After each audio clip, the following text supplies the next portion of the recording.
Good morning, everyone. How are you? Today I'm not going to school. I'm off, and my kids are at school, so I'm a little bit free. And I thought of sharing some tips with you on how to teach a reading lesson. If you are a teacher or a parent, you could like make use of these steps and apply it with your kids while teaching them home. Sometimes reading lesson is a bit challenging for some teachers. They think that you cannot apply lots of ideas and lots of strategies while you are teaching reading because it's kind of boring that the kids are staying, just opening their books and trying to read, and sometimes they are struggling on how to read. So they think, some teachers think that reading lesson is really challenging for them. I brought to you some of the steps on how to teach a reading lesson, and even if you are a parent, you can make use of these steps and teach your kids a reading lesson through them.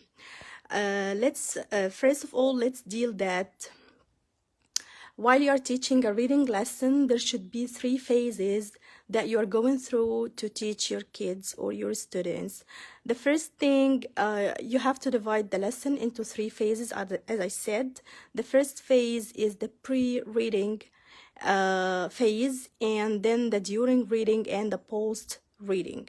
The pre-reading phase should take like maximum 10 minutes, the during reading as well 10 minutes, and the post reading is 10 minutes as well.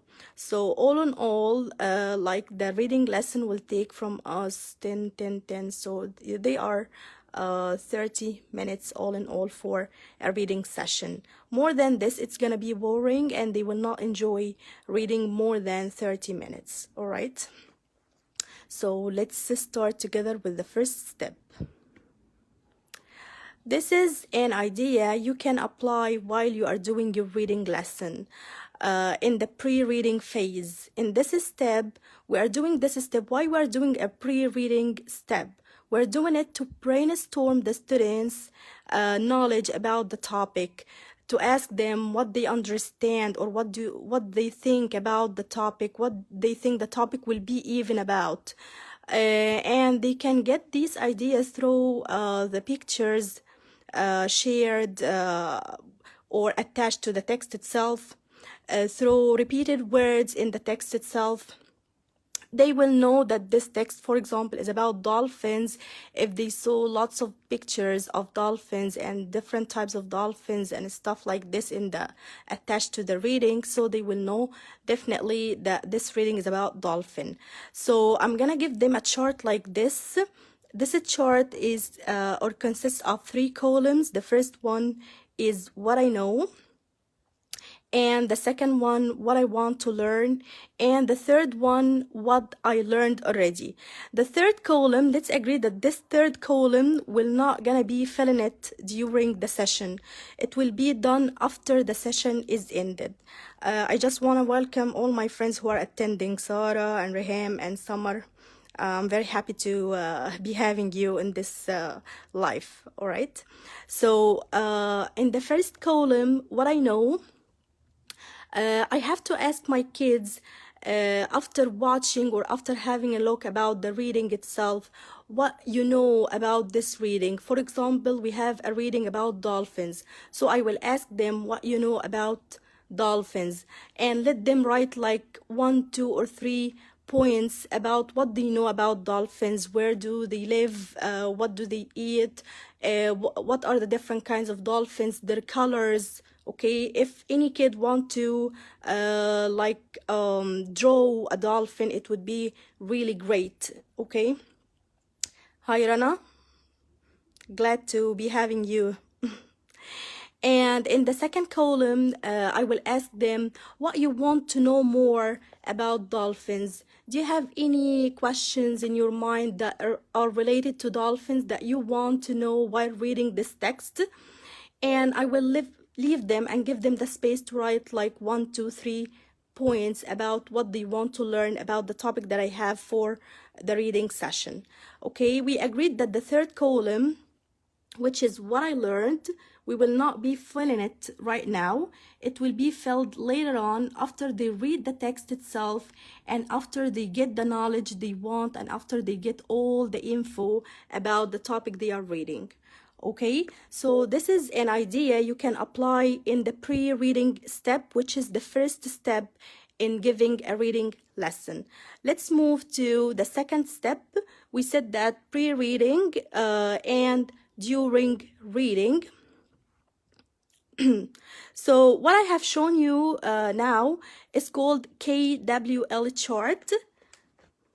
Okay, know, want to know, and what I learned. Okay, this is abbreviation for know, want to know, and what I learned. We give the students this chart and ask them to complete the know and what I want to know. And later on, by the end of the session, after we finish the whole reading and after we read all the topic that we have between our hands, we're going to fill the last column.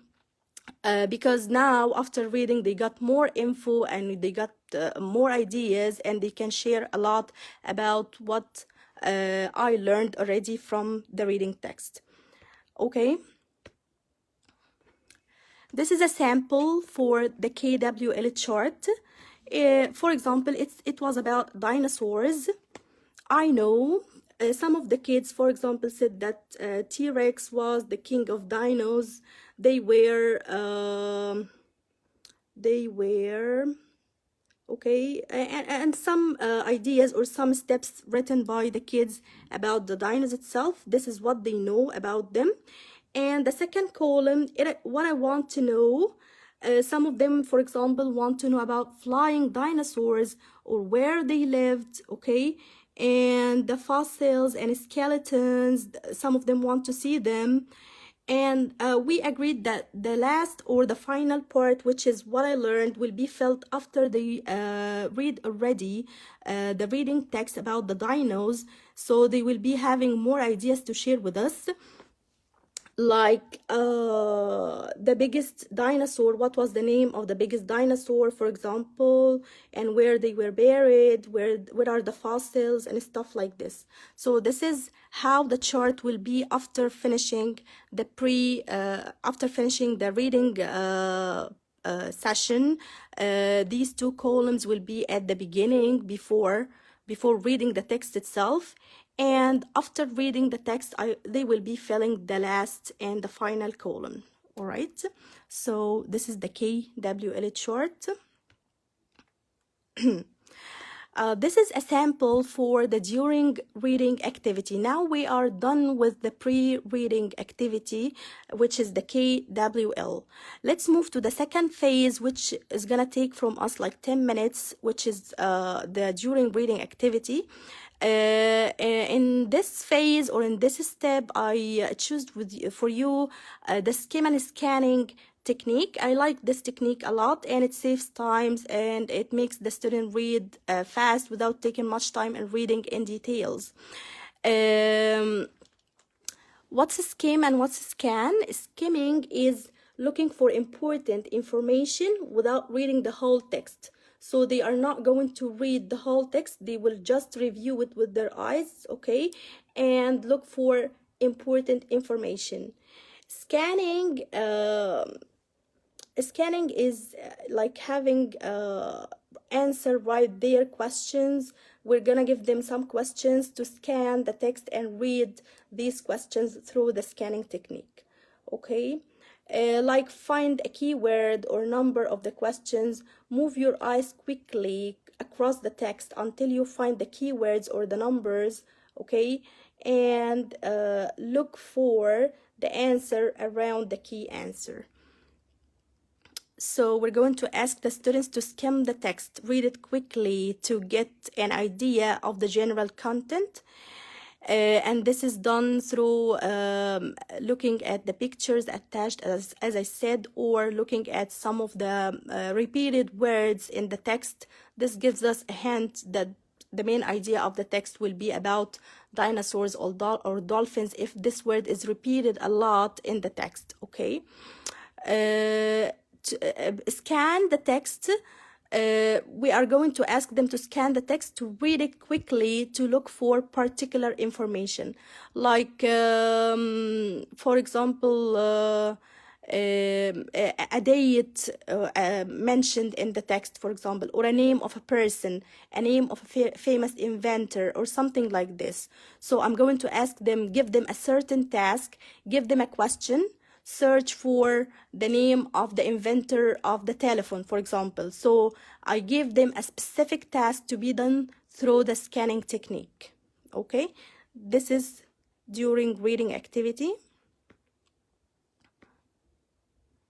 Okay, and this is about skimming and scanning.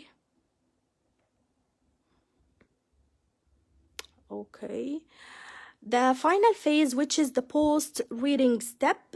Okay, don't forget the last column in the KWL chart that we're gonna be filling it after we finish the reading itself. And I can ask them or give them a simple task after they read and they got to know all the info about the reading task. I will ask them to summarize the text.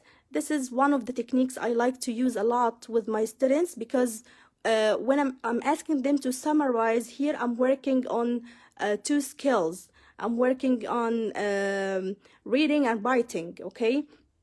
And understanding as well. I'm checking their understanding and their memory. Did they really understand the text? Are they able to write info about it? Did they get any new info to share with us while they are writing the summary? So I like to use this as a post-reading activity. Of course, there are lots and lots of activities to be done in every single phase, but these were three of the most famous strategies that I like to use with my students while teaching them reading. And I just thought of sharing it with you in the morning because I was kind of free. I didn't have anything today. I didn't have school. So I thought of sharing something nice with you and hope you got any benefit from watching this video. Thank you so much for the people who attended, and have a nice day. Bye.